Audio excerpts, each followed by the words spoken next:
بسم اللہ الرحمن الرحیم۔ آج کا قصہ شروع کرتے ہیں، اور آپ کو یہ قصہ پورا سننا ہے، تھوڑا سا بھی مس نہیں کرنا ہے۔ اگر آپ نے اسے مس کر دیا تو آپ بہت کچھ مس کرنے والے ہیں۔ قصہ شروع کرتے ہیں۔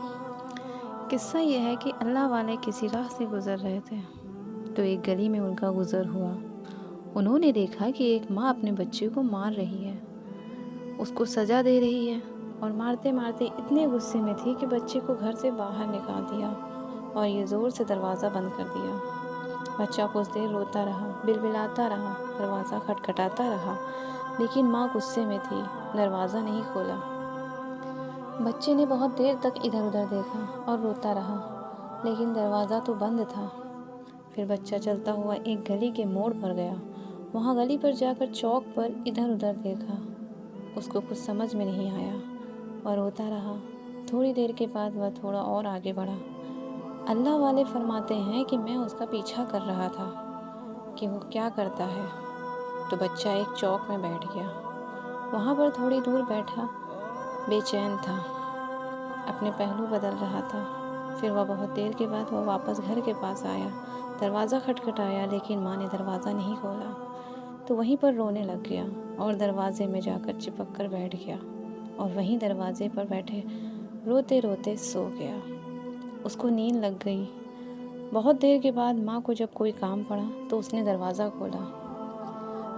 کھولا تو بچہ وہاں پر سویا ہوا تھا، لیکن ماں کا غصہ ٹھنڈا نہیں ہوا تھا۔ ماں نے اس کو پھر اٹھایا، پھر مارا، کہا کہ تم مجھ کو شکل کیوں دکھاتے ہو اپنی؟ تم نکل جاؤ یہاں سے، یہاں کیوں آئے ہو؟ تمہاری شکل بھی دیکھنا نہیں چاہتی ہوں میں۔ اور اس کو اس کے بال پکڑ کر دھکا دے دیا۔ وہ بچہ دور جا کر گرا، لیکن پھر اٹھا، اپنے دامن کو جھاڑا اور ماں سے آ کر لپٹ گیا۔ کہنے لگا کہ ماں، جب تم نے مجھے مارا تھا تو میں نے سوچا کہ میں کہیں چلا جاؤں گا، کہیں کچھ کھا لوں گا، کہیں رہ لوں گا، لیکن ماں، تیری جیسی محبت مجھے کہاں ملے گی؟ تیرے جیسا خیال رکھنے والا مجھے کون ملے گا؟ میری ہر چھوٹی چھوٹی باتوں کو، ہر چھوٹی چھوٹی تمنا کو پورا کرنے والا کون ملے گا؟ ماں، مجھے معاف کر دے، میں کبھی غلط نہیں کروں گا، میں کبھی تیرا دل نہیں دکھاؤں گا، لیکن ماں، دروازے سے مجھے دھکا مت دے، کیونکہ تیرے دروازے کے علاوہ میرا کوئی در نہیں ہے۔ تیرے جیسا دل مجھے کہیں نہیں ملے گا۔ ماں، مجھے اپنے گھر میں لے لے، اپنے آغوش میں لے لے۔ ماں، مجھے اپنی گود میں لے لے، میں تجھ سے بچھڑ کر کہیں کا نہیں رہوں گا۔ یہ سن کر ماں کا دل موم ہو گیا اور اس کو اپنے سینے سے لگا لیا اور رونے لگی۔ کہنے لگی، بیٹا، جب تجھے معلوم ہے کہ تیرا میرے سوا کوئی نہیں ہے تو مجھے کیوں ستاتا ہے، پریشان کیوں کرتا ہے، میری نافرمانی کیوں کرتا ہے؟ جو میں کہتی ہوں میری کیوں نہیں کرتا؟ تو آج سے وعدہ کر، جو میں کہوں گی ویسا ہی کرے گا تو میں تجھے کبھی اپنے سے دور نہیں کروں گی۔ وہ جو اللہ والے سب دیکھ رہے تھے، ان کی آنکھوں سے آنسو جاری ہو جاتے ہیں اور رونے لگتے ہیں۔ کہتے ہیں کہ کاش بندے بھی اپنے رب سے، اپنے پیدا کرنے والے سے ایسی ہی معافی مانگ لیں، تو وہ اللہ جو اپنے بندے سے 70 ماؤں سے زیادہ محبت کرتا ہے، وہ بھی ایسے ہی معاف کر دے گا۔ اور بندوں کو اللہ کے در کے علاوہ کون سا در ہے؟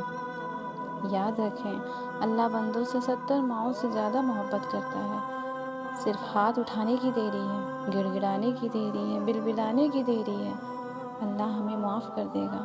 ہمارے مانگنے میں دیر ہو جائے گی، لیکن اللہ کے معاف کرنے میں کبھی دیر نہیں ہوگی۔ اس لیے بھائیوں بہنوں، ہم چاہے لاکھ گناہ گار ہیں، لاکھ نافرمان ہوں، لیکن اللہ تعالیٰ کی رحمت کے آگے وہ گناہ کچھ بھی نہیں۔ بس ایک سچے دل سے ایک آنسو بہانے کی دیر ہے، توبہ کرنے کی دیر ہے۔ رحمت خدائی جوش میں آئے گی اور ہمیں معاف کر دے گی، انشاءاللہ، آمین۔ پیارے دوستو، اگر آپ لوگوں کو ہماری یہ ویڈیو پسند آئی ہو اور اگر اس سے کچھ علم حاصل ہوا ہو تو میری اس ویڈیو کو شیئر کریں اور لائک کریں، اور اگر کچھ غلطی ہو گئی ہو تو معاف کریں۔ برائے مہربانی ہمارے چینل کو سبسکرائب کریں۔ دعاؤں میں یاد رکھیں۔ اللہ حافظ۔